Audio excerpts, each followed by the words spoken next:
اللہ کو کوئی بندہ نا مجبور نہیں کر سکتا کہ ہم نے نبی پاک کو لا کے کھڑا کر دیا ہے تو اللہ مجبور نہیں ہو گیا. یہ سمجھ لے, اللہ مجبور ہے.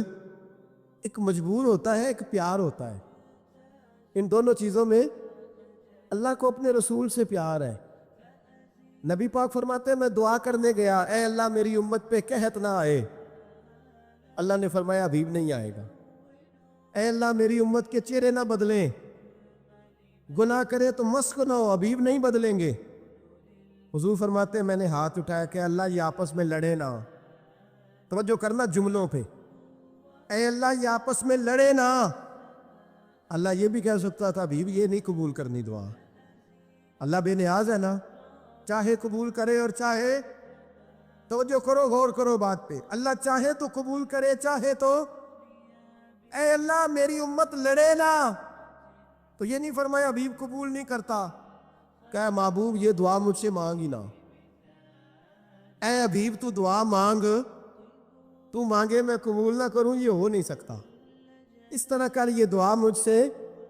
نبی پاک نے منافقین کے لیے دعا کرنی چاہیے کہ اے اللہ, اے مولا تو مہربانی فرما, اے اللہ کرم فرما, منافقین کو بھی بخش دے. تو میرے رسول پاک علیہ السلام فرماتے ہیں رب کریم نے مجھے منع کیا, اے محبوب یہ والی دعا, یہ دعا ہی نہ مانگ. یہ دعا اللہ کو کوئی مجبور کر سکتا, لیکن اگر اللہ پیار کرے تو. قرآن مجید کے 13ویں پارے میں تو رب فرماتا ہے لوگوں نے نفس کی خواہش کو خدا بنا لیا. نفس کی خواہش کو خدا بنا لیا, اس کے پیچھے بھاگتے ہیں. اپنی خواہشات تھوڑی تھوڑی کم کریں زندگی میں, تھوڑی کم کریں. پرانے کپڑوں پہ بھی ایک سیزن نکال کے دیکھیں. ایک وقت کا کھانا جو اپنا آپ کا من بڑا چاہ رہا ہے نا, تو ایک وقت کا کھانا صرف اللہ کی رضا کے لیے کسی غریب کو دے کے دے. میں ایسے سینکڑوں اور ہزاروں لوگوں کو جانتا ہوں جن سے میں پوچھوں نا گھی کس بھاؤ ہے تو انہیں کوئی نہیں پتا. میں نے 2-4 نہیں کہے, میں نے سینکڑوں اور ہزاروں کہے. میں جانتا ہوں ان کو نہیں پتا چنے کی دال کا ریٹ کیا ہے, نہیں پتا. اور میں ایسے بھی سینکڑوں اور لاکھوں کو جانتا ہوں کہ جس کی بیوی رات کو خاوند کو کہتی ہے کہ جو سویرے گھی لائے تھے وہ ختم ہو گیا, سویرے بچوں نے اسکول جانا ہے تو پراٹھے پکانے کے لیے گھی کوئی نہیں. تو درمیان والا بیٹا تو خشک روٹی بھی نہیں کھاتا. دیکھو نا, ہم سیاست کی بات کر رہے ہیں, فلانے کا فیصلہ ٹھیک ہے کہ نہیں, اور ایک ہمارے محلے میں وہ گھر بھی ہے جو سویرے یہ ڈسکس کر رہے ہیں کہ بچوں کے لیے گھی نہیں ہے, انہوں نے اسکول. یہ سارے تبصرے, یہ ساری باتیں, یہ لمبے چوڑے, یہ تو پیٹ بھر کے روٹی کھانے کے مسئلے ہیں. اگر بھوک شدید لگی ہو تو پھر بات یاد نہیں رہتے. نفسیانی خواہشات کا حال یہ ہے کہ جو نیا موبائل کا نیا ماڈل آتا ہے وہ مارکیٹ میں شارٹ ہو جاتا ہے. ہم غریب لوگ, نیا ماڈل جو آتا ہے نا موبائل کا, وہ ہمارے ہاں مارکیٹوں میں ملتا نیا, یعنی پرانا ملے گا آپ کو, استعمال شدہ نیا. یہ وہ غریب ملک ہے جس کے اندر تھر میں لوگوں کو پانی نہیں مل رہا. اور میرے نفس کی خواہش یہ ہے کہ کہیں مجھ سے پہلے, میں نے اپنے کانوں سے سنی ہے بیویاں کپڑے خریدتی کپڑے کی دکانوں پہ, کہنے چھاڑ ڈیتے ڈیزائن بڑے لوگ کا پا لیا ہے, وہ دے جو بھی کسی نے. جو میرج ہال زیادہ مہنگا بنتا ہے نا اس میں رش زیادہ ہے. سستے میرج ہالوں کے اندر رش, جائیں جا کے تجزیہ کر لیں. میں آپ کو نتیجہ نکال کے دے رہا ہوں. وہ بھائی کدھر ہے وہ غریبی, کدھر ہیں وہ غریب لوگ؟ وہ تو پتہ نہیں بیچارے کہاں سو گئے, کونوں میں لگ گئے, وہ تو سانس بھی نہیں لیتے. ہماری خواہشات نفسانیاں اتنی بڑھ گئی ہیں, اتنی بڑھ گئی ہیں. دنیا کے اندر جو گناہ ہو رہے ہیں یہ روزی روٹی کے لیے نہیں ہو رہے. روزی روٹی تو اللہ دیتا ہے. جو لوگ جسم فروشی کر رہے ہیں, یہ جو لوگوں کی تجارت کر رہے ہیں, دھندے ہو رہے ہیں, تو روزی روٹی کے لیے نہیں, نفسانی خواہشات کے لیے. یہ کاروں اور بنگلوں کے لیے سارا کچھ ہو رہا ہے, یہ جائیدادوں کے لیے ہو رہا ہے, یہ نیا پیٹرول پمپ لگانے کے لیے کوشش ہو رہی ہے. یہ ساری جدوجہد, مطلب آپ دیکھیں نا, ہمارے یہاں ایک گھر ہوتا ہے, گھر کے باہر ایک لان ہوتا ہے, اس سے صبر نہیں آتا تو اس کے بعد پھر فارم ہاؤس ہوتا ہے، ڈھیرا ہوتا ہے، اس کی الگ ہمیں ضرورت ہے نہ۔ اتنے پیر نہ دنیا کے اندر آپ پساریں کہ دنیا سے جانے لگیں تو یارو کٹھے ہی نہ کر پائیں، نہ اتنے نہ۔ اپنی زندگی مختصر، محدود، تھوڑا سا، تھوڑی خواہشات، گنے ہوئے پیسے، نپے تلے کام۔ میں آپ کو صحیح بتاتا ہوں، جیسے جیسے انسان بڑا ہوتا جاتا ہے وہ الجھتا جاتا ہے، اس کے مسائل بڑھتے جاتے ہیں۔ آپ دیکھ لیں ہمارے ہاں لوگوں کی آمدن تھوڑی نہیں، خرچے زیادہ ہیں، مسائل اخراجات کے، آمدن کے تھوڑے ہیں۔ میرے رسول کریم صلی اللہ تعالی وسلم کے قربان جاؤں، مدینے والے حبیب نے کمال کر کے ہمیں دکھایا۔ حضور سید عالم علیہ السلام نے فرمایا میں تو بھوک لگنے پہ روٹی کھاتا ہوں، میں تو بھوک پوری لگ جائے تو کھاتا ہوں، اور فرمایا پوری بھوک مٹتی نہیں تو میں ہاتھ کھینچ بھی لیتا ہوں، میں شکم سیری نہیں کرتا۔ ہم تو ٹائم دے کے روٹی کھاتے، یہ نہیں کہتے بھوک لگی، کہتے 7 بج گئے، ناشتے کا ٹائم ہو گیا، اب 2 بج گئے، اب دوپہر کے کھانے کا، یعنی ٹائم ہو جاتا ہے، بھوک لگے نہ لگے۔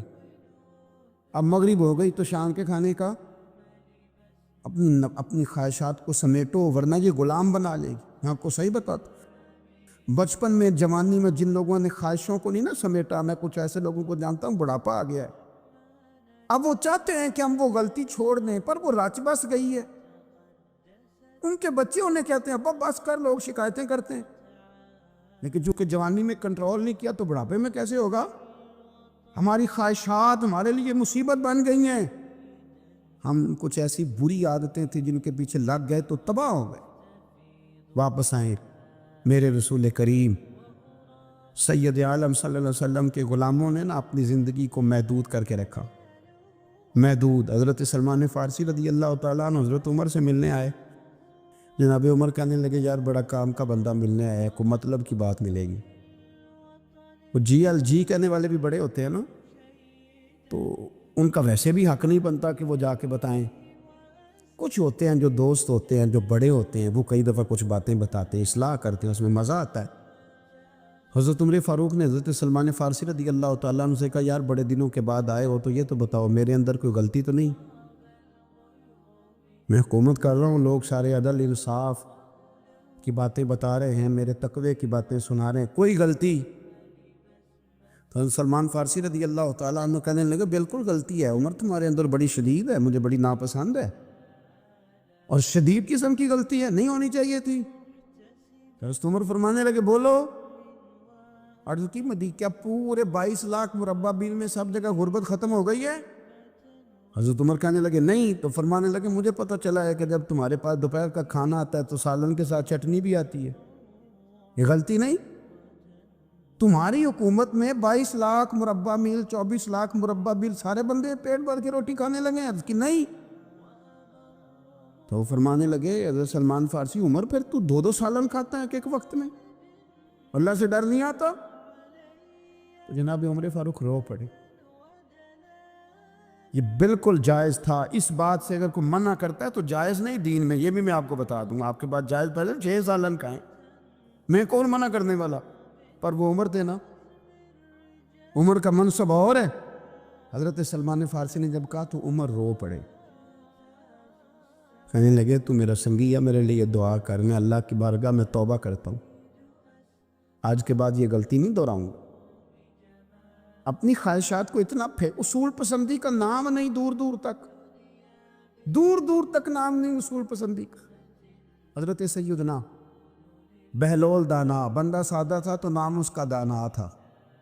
آپ بیٹھے تھے تو ہارون رشید کا لشکر آنے لگا تو وہ ایک بندہ دوڑا آیا، کہنے لگا بابا رستے سے اٹھ جا، ہارون رشید آ رہا ہے۔ تو آپ فرمانے لگے تو غلام ہے نا، تو نے ڈیوٹی کر دی ہے نا، اطلاع دے دیا، میری مرضی اٹھوں چاہے نہ اٹھوں، تیری ڈیوٹی پوری ہوگی تو جا، تیرا کام ہو گیا۔ کہنے لگا بادشاہ میں اس کا غلام ہوں، تو ناراض ہوگا، تو اٹھ جا۔ تو بادشاہ کہنے لگا تو اس کا غلام ہے تو وہ میرے غلام کا غلام ہے، اور اگر تجھے زیادہ دقت ہو تو اسے جا کے بتا دینا، بے شک میں کو ڈرتا نہیں اس سے۔ ہارون رشید کو جا کے بتایا کہ وہ سادہ سا بابا ہے، تو وہ کہتا ہے کہ ہارون رشید میرے غلام کا غلام ہے، تو ہارون رشید بھی ناراض ہوا، کہنے لگا پتہ کر لیتے۔ جا کے پوچھا یہ تم نے کیا کہا، غلام کے غلام؟ تو آپ فرمانے لگے بادشاہ سچ بتا، تو اپنے نفس کا غلام نہیں، تو نفسانی خواہشات کا بتا، تو غلام نہیں، تو دوسرے بادشاہ کا جس طرح کا تخت اور تاج دیکھتا ہے اس طرح کا بنوا کے رکھ نہیں لیتا، تو غلام ہے کہ نہیں نفس کا؟ بادشاہ چپ کر گیا۔ فرمانے لگے تو نفس کا غلام ہے اور نفس میرا غلام ہے اور میری مرضی پہ چلتا ہے، تو اب بول تو غلام کا غلام ہے کہ نہیں؟ تو ہارون رشید کہنے لگے حضرت بہلول دنا سے میں نے کئی دفعہ ارادہ کیا ہے کہ آپ سے نہ ملوں، پر آ ہی جاتا ہوں، پر فتح ہر دفعہ آپ کی ہو جاتی، کامیابیاں آپ کو ہی ملتی۔ دوست تھوڑا نہ کہیں رکیں، کوئی ایک آدھ خواہش، کوئی ایک آدھ پروگرام، ہماری خواہشات بڑی لمبی چوڑی، بڑی لمبی چوڑی۔ خواہشات کے ساتھ ہی ہم دوستی کرتے ہیں، خواہشات کے ساتھ ہی ہم رشتہ داری کرتے ہیں، خواہشات کے ساتھ ہی ہم شادی کرتے ہیں، سارا کچھ خواہشات کے ساتھ۔ سیاسی شادی ہیں، وہاں شادی کریں گے تو اتنا مال آئے گا، اتنا کچھ جائے گا، خواہشات کے ساتھ۔ رشتہ داری خواہشات، غریب رشتہ دار سے دوستی نہیں، خواہش نہیں پوری کر سکتا، امیر سے۔ ہر شے خواہشات کے لیبل کے اندر بندھی ہوئی۔ آپ دیکھ لیں سارے معاملات کو ہم نے اپنی نفسانی خواہش کے اندر رکھ دیا ہے۔ میری مرضی کے مطابق دنیا چلے تو ساری اچھی ہے، اور میری مرضی نہ سنے تو بندہ ایک بھی اچھا نہیں ہے۔ اپنی خواہشات کے چنگل میں ہم نے غلامی اختیار کر لی صبح سے شام تک۔ حضرت عبداللہ ابن عمر رضی اللہ تعالیٰ عنہ بیمار ہو گئے، شدید علیل تھے، طبیعت مبارک میں کمزوری آ گئی، کچھ کھانے کو دل نہیں کرتا تھا، گھر والے بار بار کہتے کچھ کھا لیجئے، کچھ کھا لیجئے، نہیں کھاتے تھے۔ بالآخر حضرت نافع آپ کے غلام تھے، ان سے کہنے لگے کہیں سے مچھلی مل جائے نا تھوڑی سی، میں کھاؤں گا۔ تو کہتے ہیں میں سارے مدینے میں ڈھونڈتا رہا، مچھلی نہ ملی، اگلے دن بھی ڈھونڈی تو نہ ملی، تیسرے دن بھی ڈھونڈی تو نہ ملی، تو فرمانے لگے یار بس چھوٹی سی خواہش ہے، کوئی فرض نہیں ملتی تو رہنے دے۔ کہتے ہیں چوتھے دن مچھلی مل گئی، میں 1.5 دینار کی مچھلی لایا، لا کے حضرت عبداللہ ابن عمر رضی اللہ تعالیٰ عنہ کے سامنے جو مچھلی رکھی تو آپ نے لقمہ روٹی کا توڑا تھا، مچھلی کو لگانے لگے کہ دروازے پہ فقیر نے آ کے آواز دی کچھ کھانے کو دو۔ تو حضرت عبداللہ ابن عمر نے روک لیا اور ہنسے۔ کئی دفعہ دے ہم بھی دیتے ہیں پر ہمارا چہرہ دیکھنے والا ہوتا ہے، اتنے ہم غصے میں ہوتے ہیں، دے دیتے ہیں، لیکن جو کھلوٹیں ہوتی ہیں نا چہرے والی وہ گنی نہیں جاتی۔ ہنسے، فرمایا دیکھو میرا اللہ کتنا قریب ہے، وہ مجھے بچانا چاہتا، اٹھا بار دیا جا کے۔ تو خادم اب حکم کا پابند تھا، وہ لیت اللہ تو کر نہیں سکتا تھا، وہ گیا اور جا کے دے آیا۔ فقیر جب سارے محلے سے آٹا اکٹھا کر لیتے ہیں تو پھر ایک جگہ جا کے بیچتے بھی ہیں۔ یہ دے آیا، وہ 2 گلیاں آگے گزرا تو میں پیچھے دوڑا گیا، میں نے کہا سچ بتا کھانی ہے کہ بیچنی ہے؟ وہ کہنے لگا جو بھی سبب لگ جائے کر جاؤں گا، آپ نے دے جو دی ہے۔ تو کہتا ہے میں نے اسے کہا کہ یہ 1.5 دینار کی میں نے خریدی تھی، اگر تو 2 دینار کی مجھے بیچ دے تو آج کل مچھلی مدینے میں مل نہیں رہی، تو میں اپنے آقا کو دے دوں گا، وہ یہی کھائیں گے، بیمار ہے۔ تو کہنے لگا جی بسم اللہ، مجھے کیا اعتراض ہے، 2 دینار مل رہے ہیں، 1.5 کی مچھلی، اور 1.5 کی بھی کسی نے نہیں خریدنی تھی، اب تو پک گئی۔ فرماتے میں نے 2 دینار اس کو تھمائے، وہ مچھلی اس سے خریدی اور خرید کر کے میں لایا، لا کے حضرت عبداللہ ابن عمر کے سامنے دوبارہ رکھی تو فرمایا یہ کیسے آ گئی؟ میں نے کہا حضور 1.5 کی خریدی تھی اور پھر فقیر کو دے دی، اب اسی سے میں 2 دینار کی خرید کے لایا ہوں، آپ قبول فرمائیں۔ تو فرمانے لگے تم نے اچھا نہیں کیا، اب اس طرح کرو 2 دینار بھی اسے دے اور مچھلی بھی واپس دے آؤ۔ عرض کی حضور کیوں؟ فرمایا تم نے قرآن نہیں پڑھا؟ حضور پڑھا ہے، فرمایا رب فرماتا ہے لن تنالوا البر حتی تنفقوا مما تحبون، تم بھلائی کو اس وقت پہنچو گے جب اپنی پیاری چیز راہ خدا میں خرچ کرو۔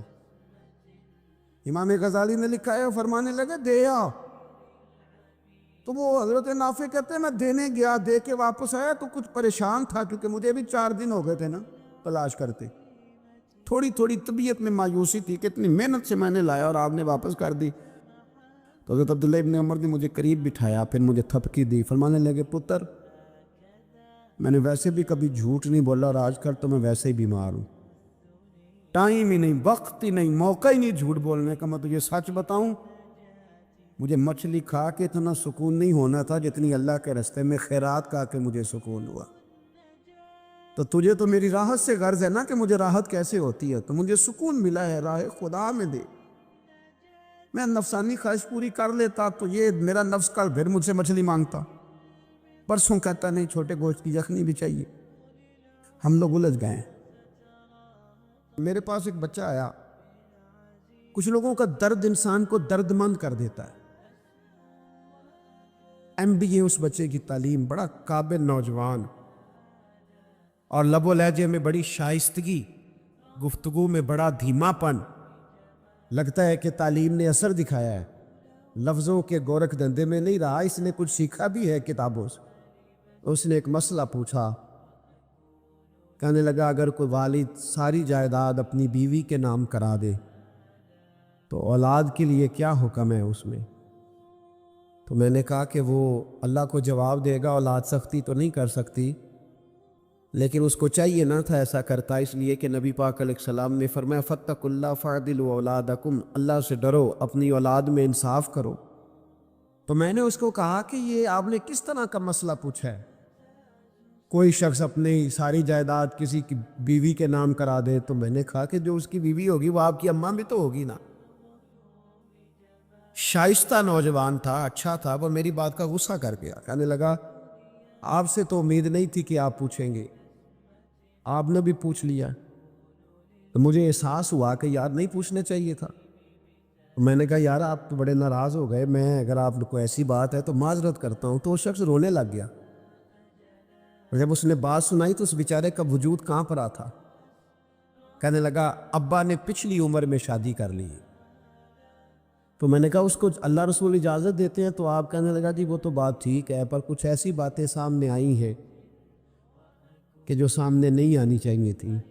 حضرت جی میں جوان ہوں, میں 10-12 لوگوں میں اٹھتا بیٹھتا ہوں, میرے والد کی بات کھلی ہے, اور پتہ نہیں کیا معاملہ تھا, پہلے بڑا کچھ نام کرا کہ اس نے نکاح کیا ہے, پر اب میں کدھر جاؤں, میرا گلی میں کھڑا ہونا مشکل ہو گیا. مجھے کوئی کہتا تو کچھ بھی نہیں, لیکن جب لوگ دیکھتے ہیں نا میری طرف, جب لوگ میری طرف دیکھتے تو مجھے احساس ہوتا ہے کہ ان کی نظروں میں سوال ہے. مجھے لگتا ہے کہ ان کی ذہنوں میں بہت ساری باتیں چھپی ہوئی. کچھ نکاح ہوتا تو بات اور تھی, کچھ ایسی باتیں سامنے آئی ہیں جو آنی. میں نے اسے معذرت بھی کی, اسے تسلی بھی دی, اور جو میرے سے ممکن ہو سکتا تھا میں نے اس کو کہا. لیکن اس نوجوان کے جانے کے بعد اس کے رستوں کو بھی میں دیکھتا رہا, تو میں سوچنے لگ گیا یار دنیا میں ہمارا راز کھل جائے تو اتنا مشکل ہو جاتا ہے, تو جب قیامت میں راز کھلے گا. دنیا میں دیکھیں نا, ہمارے ہاں لوگ اگر برا جانتے بھی ہیں تو وہ الا ماشاء اللہ معاذ اللہ غیبت کرتے, سامنے آ کے بات. یہی مزاج ہے نا معاشرے کا کہ لوگ بہت بڑا ظلم کرتے ہیں, اپنی جان پر غیبت کرتے ہیں, سامنے آ کے بات. تو قیامت میں تو ہر چیز سامنے ہوگی, ہر چیز سامنے آ جائے, کھل کے بات سامنے آئی. کس نے کیا کیا اپنے عہدے کے ساتھ, جس جگہ وہ بیٹھا تھا اس منصب کے ساتھ اس نے کتنی وفا کی یہ بھی پتہ چلے گا, کتنا دھوکہ دیا یہ بھی خبر ہوگی. بہت سارے لوگ جعلی ڈگریاں لے کے نہیں بیٹھے ہوئے, لے لیا نہ عہدہ, ان کی تنخواہ جائز ہے ان کے لیے. بولے تو یہ راز کھلے گا کہ نہیں کھلے گا قیامت کو؟ حد ہو گئی اس ملک کے اندر کہ یہ 1 درجن بندے کی بات نہیں, یہ 1.5 درجن بندہ نہیں, یہ تو کیا بتائیں. اور ہم دنیا میں اپنا کون سا منہ لوگوں کے سامنے کریں کہ یہ ایک لائن ہے لمبی, ڈگری جعلی, کاغذ کے ٹکڑا لیا تو وہ بھی جعلی. میرے عزیز یاد رکھے اور ضرور اس پر غور کرے یہ چیزیں جب قیامت میں کھلیں گی تو مسائل پیدا کرے، اور اللہ کہتا ہے میں کھولوں گا، میں یہ تمہاری چیزیں، جو ٹیچر، جو ڈاکٹر، جو کلرک، جو بیوروکریٹ 2 سال کی چھٹی لے کے سیر کرنے چلا جاتا ہے اور وہاں لکھ کے دے جاتا ہے کہ میں یہ بخار چڑھا ہوا ہے، میں تو بڑا سخت بیمار ہو گیا ہوں، تو میرے اندر کا سارا نظام گڑبڑ ہو گیا، دوائی لینی ہے، ٹھیک ہے چھٹی مل گئی، قانون میں کمزوریوں کا فائدہ اٹھایا، تو جب قیامت میں راز کھلے گا، یہ تو سیر کرنے گیا تھا، موج کرنے گیا تھا۔ یہاں تو لوگ نوکری لے کے خوشحال ہو جاتے ہیں، کہتے ہیں جی اللہ کا بڑا فضل ہے، میں 2 گھنٹے جاتا ہوں۔ میں نے کہا فضل نہیں، یہ آزمائش ہے، یہ شرم والی بات ہے جو دلیری سے تو کہہ رہا ہے، یہ شرم حیا والی بات ہے۔ تو 8 گھنٹے کی، میں نے پہلے بھی بتایا تھا، محدث اعظم پاکستان حضرت مولانا سردار احمد صاحب رحمۃ اللہ تعالی علیہ ایک استاد کو رکھنے لگے ادارے میں پڑھانے کے لیے۔ استاد کے ساتھ وظیفہ طے ہوا، سمجھ لے کہ 10,000 روپیہ تجھے ماہانہ دیں گے، صبح 8 بجے سے لے کر 1 بجے تک تو نے پڑھانا ہے۔ استاد نے سائن کر دیے پڑھاؤں گا، تو آپ فرمانے لگے استاد جی آپ روٹی نہیں کھائیں گے اس دوران؟ پیشاب نہیں آئے گا آپ کو؟ پانی نہیں پیئیں گے؟ تو حضور پینا ہے، تو فرمانے لگے لکھا کیوں نہیں؟ آپ نے مسلسل 1 بجے تک بیٹھنے کا لکھ دیا ہے، تو بتائیں جب آپ پیشاب کرنے جائیں گے تو وہ آپ کا کام کہاں لکھا جائے گا؟ آپ نے لکھ کے دیا ہے کہ میں اتنی ڈیوٹی کروں گا، تو آپ کو سمجھنا چاہیے تھا، کہنا چاہیے تھا کہ میں روٹی بھی کھاؤں گا، پانی بھی پیوں گا، اگر پڑھاتے تھک جاؤں گا تو تکیے پہ لیٹوں گا بھی۔ کیوں آپ نے یہ معاہدہ ایسا کیا؟ تو شخص کہنے لگے حضور آپ میری رہنمائی فرمائیں، اور میں یہاں لکھو کہ میں مسلسل، تو کسی بندے کی پہنچ ہی نہیں ہے کہ وہ اتنا بیٹھ سکے۔ تو ہمارے ہاں جب یہ چیزیں قیامت میں کھلیں گی تو کیا بنے گا؟ آج راز کھلتا ہے تو آزمائش کھڑی ہو جاتی، وظائفیں کر کر کے لوگ تھک جاتے، جب قیامت میں راز کھلے گا۔ میں تاجر کی بات بعد میں کروں گا، میں سیاستدان کی بات بعد میں کروں گا، میں پہلے پیر صاحب کی بات کرتا ہوں، پہلے علامہ صاحب کی بات، میں اپنی ذات سے شروع کرتا ہوں۔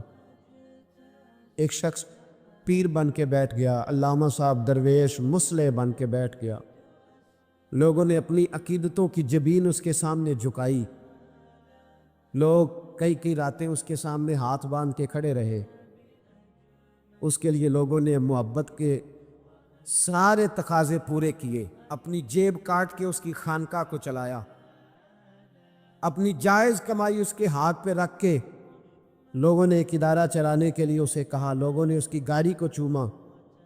میں لاہور میں تھا چند دن پہلے، تو گٹر کے اندر گاڑی کا ٹائر چلا گیا، تو میں نے بچے سے کہا کہ کوئی ایسی چیز منگائی جائے، کوئی لکڑی ایسی ہو جائے جو پیچھے رکھی جائے تو گاڑی کو پیچھے موڑیں گے۔ آپ یقین کریں 5-6 لوگ دوڑے آئے، انہوں نے کہا ہم اٹھاتے ہیں، آپ گاڑی پیچھے کریں۔ تو میں نے کہا کپڑے بھر جائے، کہنے لگے حضرت صاحب چھوڑیں، کپڑے بدل بھی جائیں گے، ہمیں اللہ نے موقع دیا۔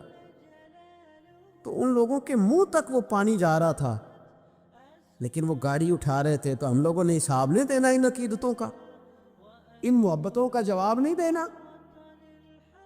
اتنی عقیدت کو شخص کرے کہ وہ گندا پانی منہ تک لے جانا پسند کرے، یہ شخص نیک ہے تو میں نے اس کی نوکری کرنی ہے۔ تو اگر وہ شخص جھوٹا ہو، اگر وہ شخص بنا ہوا ہو، اگر وہ اپنا قد اونچا کرنے کے لیے مذہب کا نام استعمال کر رہا ہو، مذہب اس کا مشن نہ ہو، بلکہ مذہب پیسے کمانے کے لیے اس نے اختیار کیا ہو، دولت کٹھی کرنے کے لیے، تو آج تو چلو ٹھیک ہے، لوگ بیچارے عقیدتوں اور محبتوں کا خراج دیتے رہیں گے، لیکن وَحُصِّلَ مَا فِي الصُّدُورِ، جب قیامت میں پردہ کھلے گا، وہ قیامت میں پردہ کھلے گا۔ میں نے کہا تھا کچھ جمعے پہلے، پھر بات دہراتا ہوں، ایک درویش شخص ہیں، وہ کہتے ہیں میں زندگی میں کبھی نہیں کام پا، پر ایک طوائف مجھ پہ راشا طاری کر گئی۔ طوائف کہتے ہیں میں نے جبہ کبہ پہنا تھا، طوائف میرے پاس سے گزر رہی تھی، تو میں نے اس کو کہا کہ بچے باز آ جا، اللہ اللہ کیا کر، چھوڑ دے۔ تو اس نے نقاب آگے کر لیا، کہنے لگی بابا میں تو آپ کی بات پر عمل کروں گی، پر ایک جملہ کہنے کی اجازت ہے؟ تو میں نے کہا بیٹی کہہ لو۔ تو کہنے لگی بابا میں تو جو نظر آ رہی ہوں نا وہی ہوں، جو نظر آتی ہے وہی کہلاتی ہوں، تو بتا تو جو کہلاتا ہے وہ جو نظر آتا ہے وہی کہلاتا ہے کہ کچھ اور بھی ہے؟ تو کہلاتا کچھ ہے اور بنا ہوا ہے کچھ اور، تو بھی دیکھ کے تو وہی ہے جو تو کہلاتا ہے۔ کیا حساب نہیں دینا لوگوں نے؟ باہر نہیں آئیں گی یہ ساری چیزیں؟ تمہیں بڑا دھوکہ، اور کوئی چیز نہیں ملی استعمال کرنے کو۔ جب الیکشن آیا تو اسلام زندہ باد، جب الیکشن آیا تو اسلام زندہ باد، اور اس کے نام پہ ووٹ اور اس کے نام پہ سارا کچھ۔ اور جب تھوڑا سا اللہ تعالیٰ خیر فرمائے حالات بدل گئے، 2-3 سیٹیں مل گئیں، تو پھر کسی بھی حکومت کے پاس جا کے 2 وزارتیں لے لی۔ میرے پاس بھی لوگ آتے رہتے ہیں، ہماری قوم کو سب کو سیاستدان بنا دیا گیا ہے۔ اس طرح سیاستدان کا کوئی پتہ نہیں نا کس پارٹی کا ہے۔ اس طرح عوام کا بھی اب یہ سارا نفاق ان لوگوں نے برپا کیا ہے، یہ ان لوگوں نے لوگوں میں بات اچھالی ہے۔ لوگ بھی اس کو بھی کہہ دیتے ہیں تیرے ساتھ ہیں، اس کو بھی کہہ دیتے ہیں۔ کیا کریں؟ ان کے شر سے بچنے کے لیے ایسا کر، ورنہ شر پھیلاتے ہیں۔ ایک صاحب میرے پاس آ گئے۔ اب جب آپ کے پاس کوئی شخص آتا ہے تو آپ دروازہ تھوڑی بند کر سکتے ہیں، آ گئے ملنے کے لیے۔ انہوں نے آ کے نہ موبائل نکالا، کہنے لگے 100 سے زیادہ تقریریں ہیں آپ کی تقریر سنے بغیر میں سوتا نہیں۔ آئے سیاسی مقصد کے لیے، میں آپ کی تقریر سنتا ہوں۔ میں نے کہا اللہ آپ کو جزائے خیر دے، مجھے تو پوری دنیا سے لوگ کہتے ہیں تقریر سنتا ہوں، چلے مہربانی ہے، مجھے تب فائدہ جب کوئی تقریر سن کے اثر بھی کرے، تو چلے خیر آپ کہہ رہے ہیں تو اچھی بات ہے۔ انہوں نے اس پر اور تھوڑا زور دینا شروع کیا، تو کئی دفعہ نا تکلیف ہوتی ہے کہ یار آپ کیا سمجھتے ہیں سامنے والا پاگل ہے، بیوقوف ہے؟ اور جو ساتھ لے کے آنے والے ہوتے ہیں وہ بھی خیال نہیں کرتے ہم کیا کہہ رہے ہیں۔ آپ پاگل سمجھ رہے ہیں سامنے والے کو کہ آپ جھوٹی تعریف کریں گے سامنے والا مان جائے گا؟ ڈرنا چاہیے اللہ تعالیٰ سے۔ یہ بڑی تقریر، یہ آپ وہ جو آپ نے ایک موقع پہ کہا تھا، میں نے اسے کہا، میں نے کہا صاحب آپ نے 10 دفعہ کہا ہے تو میں نے سن لیا ہے، لیکن مجھے 1% بھی خوشی نہیں کہ آپ مجھے سنتے۔ یہ کام آپ الیکشن کے بعد آ کے میرے ساتھ کرتے تو مجھے بڑی خوشی ہوتی، مجھے تسلی ہوتی کہ آپ واقعی مجھے سنتے۔ یہ کیا بات ہوئی؟ پتہ نہیں اب آپ کس کس کو جا کے یہ کہیں گے، کس کس کے ساتھ آپ یہ زاویہ نگاہ لگائیں گے جو تجھے دیکھ کے پھر کسی اور کو بھی دیکھے، جو تجھے دیکھ کے پھر کسی اور کو بھی دیکھے۔ تماشائی ہے وہ، طالب دیدار نہیں۔ تو میں نے کہا آپ تماشائی بن کے نہ آئے، مہربانی فرمائیں، جائیں کہیں اور جا کے۔ کیا سمجھا ہے لوگوں نے؟ جس طرح کا آپ موڈ آئے گا، جس کے ساتھ آپ جائیں گے۔ اب تو اتنا ماحول عجیب ہو گیا، پہلے کو کسی بزرگ سے ملتا تھا نا، کسی کو نیک سمجھ کے تو کہتا تھا حضرت میرے لیے دعا کرنا۔ اب کو ملتا ہے تو کہتا ہے حضرت یہ اوراں دیکھا جی تہاڈی سیلفی لینی ہے۔ یہ کون سا دین؟ آپ مذہب کے نام پہ بھی وہی ملمہ سازی، وہی بناوٹ۔ تو جب راز کھلے گا، حُصِّلَ مَا فِی الصُّدُورِ، جب سینوں کی چیزیں باہر آئیں، میں کہتا ہوں آج راز کھل جائے، مشکل ہو جاتا ہے، لوگ وضاحتیں دیتے پھرتے۔ جب قیامت میں راز کھلیں گے، سب سے پہلے دیندار شخص کو دیکھنا چاہیے۔ میرے نبی پاک علیہ السلام نے فرمایا سب سے پہلے جہنم میں ریاکار عالم دین کو ڈالا جائے گا۔ عالم کو سب سے پہلے دوزخ میں ڈالا جائے گا، اس لیے کہ اس نے اپنا قد اونچا کرنے کے لیے دین کو ٹیشو پیپر بنایا۔ یہ تو بات ہو گئی دینداروں کی۔ ایک سیاستدان نے نعرہ لگایا، اس نے کہا روٹی دوں گا، کپڑا دوں گا، مکان دوں گا۔ ایک بعد میں پھر آ گیا، اس نے کہا تحفظ دوں گا۔ ایک تیسرا آ گیا، اس نے کہا میں فلاں کر دوں گا۔ آتے رہے لوگ، بیچارے مجبور ہیں، پریشان ہیں۔ ہمارے ملک میں PhD کرنے کے بعد لوگوں نے چائے کے ڈھابے بنائے ہوئے ہیں، لوگ آزمائش کا شکار ہیں۔ کدھر جائیں؟ سیاستدان کے پیچھے لگ گئے، لوگوں نے نعرے بھی لگائے، لوگوں نے اپنی جیب سے پوسٹر بھی اس کے بنوا کے چسپاں کیے، ساری اس کے پیچھے لوگ لگ گئے۔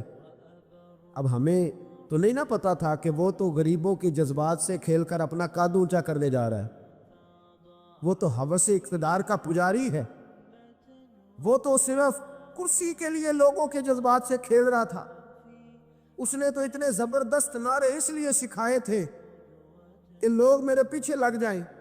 کسی کی مجبوری کا نام لے کے اسے پیچھے لگا کے پھر وہ اپنے ذاتی مفادات لینا چاہتا تھا. اللہ فرماتے ہیں دنیا میں تو دھوکہ دے لے گا پر وَحُصِّلَ مَا فِي الصُّدُورِ، میں راز کھول دوں گا. ایک حدیث سنانے لگا جو آپ نے رٹ کے یاد کرنی ہے. کر لیں گے انشاءاللہ؟ بولیے سارے کہیے انشاءاللہ. کر لیں گے یاد ماشاءاللہ سے. سنیں، ابو داؤد شریف میں، ترمذی میں حدیث ہے. نبی پاک علیہ السلام نے فرمایا کچھ لوگوں کی پشتوں پر اللہ قیامت میں جھنڈے گاڑ دے گا.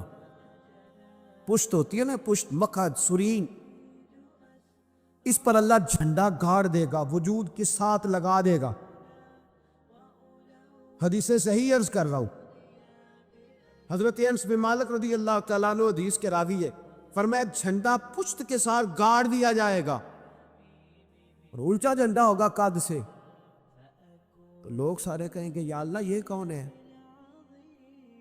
کون ہے یہ؟ تو رب کریم فرمائے گا یہ اپنی قوم کا غدار ہے، یہ اپنی قوم کا.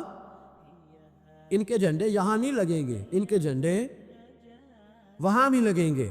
میرے نبی پاک علیہ السلام نے فرمایا غداروں کی پشتوں پہ اللہ جھنڈے لگائے اور یہ جھنڈے لگیں گے. اور جب لوگ پوچھیں گے یہ کون ہے تو کہا جائے گا وہ یہ ہے جس کو قوم نے امانت دار سمجھ کے سربراہی دی پر یہ غدار نکلا. قوم نے اعتماد کیا، امانت دار سمجھ کر یہ غدار نکلا. یاد رکھنا تمہارے جھنڈے لگیں گے. آج تمہاری گاڑیوں پہ سرکاری جھنڈے ہیں، آج تمہاری بڑے بازاروں پر سرکاری جھنڈا ہے. قیامت میں تمہاری پشت پر غداری کا جھنڈا ہوگا، غداری کا.